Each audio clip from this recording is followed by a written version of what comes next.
One of the most problematic things and high risk things that can happen to a nurse who goes into leadership is that you will become disconnected from the sensibilities of the frontline workers. And boy, we as frontline workers, don't we know this?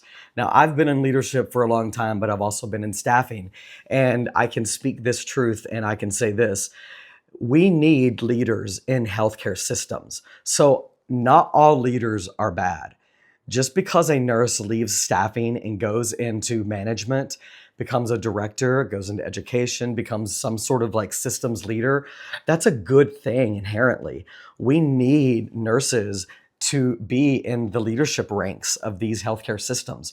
We want them to carry our perspective and the nursing voice into the decision making where committees are meeting, steering committees are happening, policies are being written, practice cultures are being cultivated. We definitely need nurses in those spaces.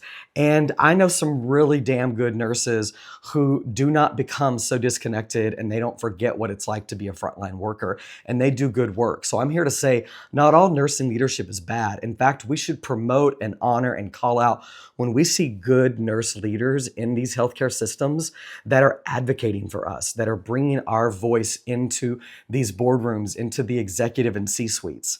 But here's the big risk that can happen. They can lose their way. They can become, I think the biggest word when I look at the literature is disconnect.